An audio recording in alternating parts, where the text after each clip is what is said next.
नमस्कार दोस्तों, मैं आपका साथी Shreyansh Kumar Jain YouTube channel yoga care के माध्यम से आपसे मुखातिब हूँ।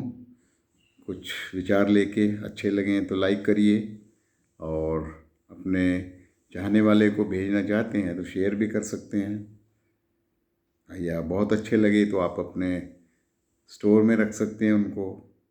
और चाहते हैं कि मेरी वीडियोज़ आपको निरंतर मिलती रहें तो सब्सक्राइब भी करिए और अपने कमेंट्स ज़रूर कमेंट बॉक्स में लिखिए कि आपको ये कैसी लगी और आप किस किस्म के वीडियोस आगे चाहते हैं मुझसे, ताकि मेरा मॉरल बूस्ट होगा और मैं दूसरी वीडियोस बनाने में सफल रहूँगा।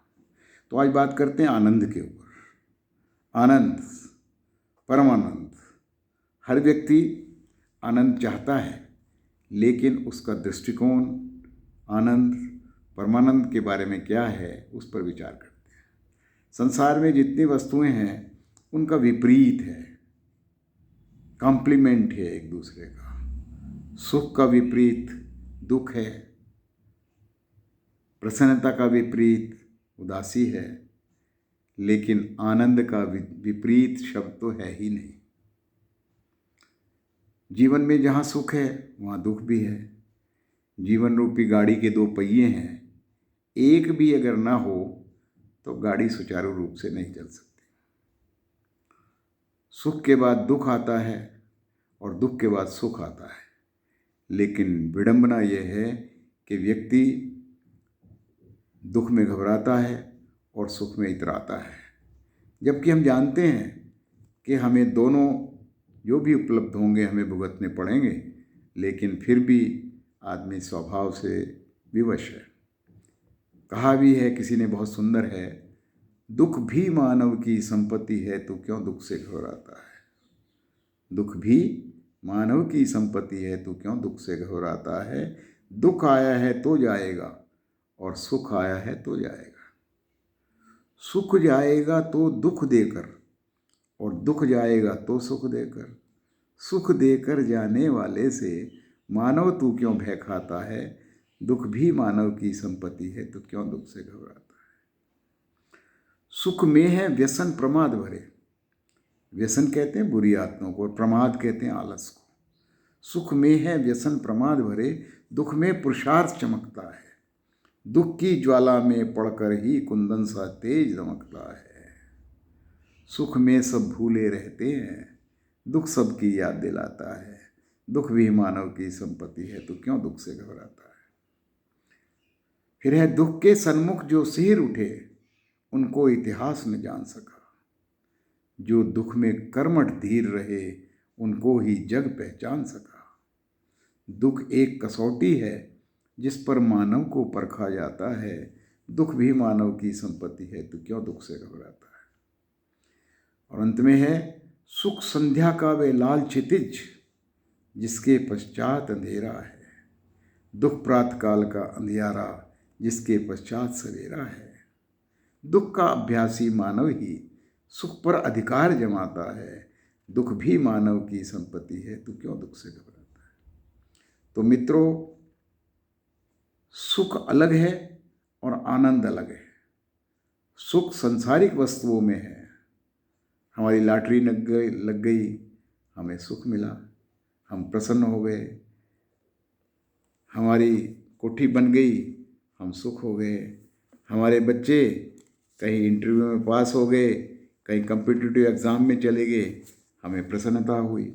लेकिन सुख और आनंद ये अलग अलग चीज़ें हैं। सुख बाहरी वस्तुओं में है और जबकि आनंद आंतरिक आंतरिक स्थिति है मन की। संसार में क्षणिक कुछ विश्राम के पल आ गए, सुख की घड़ी आ गई, उसे हम आनंद समझ लेते हैं।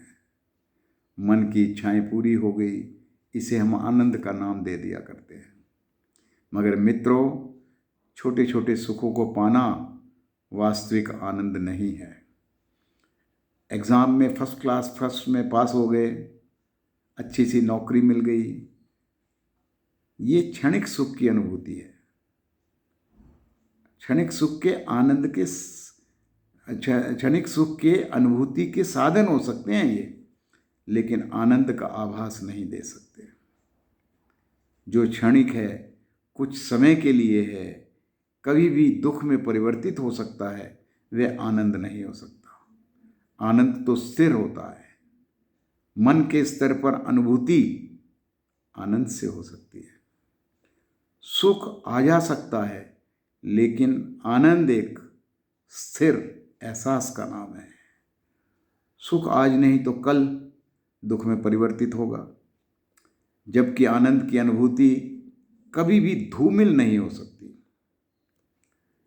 सुख की छाया दुख होती है। सुख और दुख एक दूसरे के पूरक हैं, और आनंद सदा सदा की अनुभूति है। आंतरिक सुखद एहसास है। आनंद का कोई विपरीत शब्द नहीं है, इसकी कोई छाया नहीं है। आनंद सदा सदा को प्राप्त हो जाता है। सुख और दुख का महत्व गौण हो जाता है। आनंद कभी भी छूटता नहीं है, दूर नहीं होता आनंद, इसका कभी अभाव नहीं होता। जीवन का लक्ष्य, मानव जीवन की मंजिल, यही आनंद है। आत्मा में परमात्मा तत्व की अनुभूति है। परमात्मा से मिलन का नाम आनंद है। यह परमात्मा की प्राप्ति कैसे होगी? केवल और केवल मार्ग, उस तक पहुंचने का मार्ग परमानंद की प्राप्ति है, और वही मार्ग पर हमें स्वयं को लगाना है, स्वयं को जानना है। स्वयं से प्रश्न कीजिए, को हम, को हम, को हम। मैं कौन हूँ? मैं कौन हूँ? क्या मैं एक हाड़ मांस का पुतला हूँ, पिंड हूँ? क्या मैं ज्ञानेंद्रियाँ हूँ? क्या मैं कर्मेंद्रियाँ हूँ? क्या मैं उनका स्वामी मन हूँ? क्या मैं बुद्धि हूँ? क्या मैं चित्त हूँ? मन, बुद्धि, चित्त मंजिल नहीं है, ये तो केवल साधन मात्र हैं। मैं को जानने का, अपने बारे में मैं को जानना सर्वश्रेष्ठ विचारधारा है। जो हम समझते हैं अपने आप को, वास्तव में वे मैं नहीं हूँ। मैं क्या हूँ? मैं तो आत्मा का नाम मैं है। इसका एक और पक्ष भी है।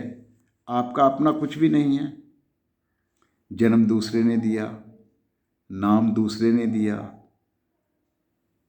जब से हम पैदा हुए, दूसरों से ही सीखते जा रहे हैं। जो दूसरों से आपको मिला है, यदि न रहा तो आपकी पहचान होगी क्या? आप केवल और केवल अपने जैसे हो, कोई दूसरा आप जैसा नहीं है। जो भी प्रकृति ने बनाया है, सब एक दूसरे से अलग हैं। हमारी शक्ल, हाथ की रेखाएं, मन के विचार भी अलग अलग हैं।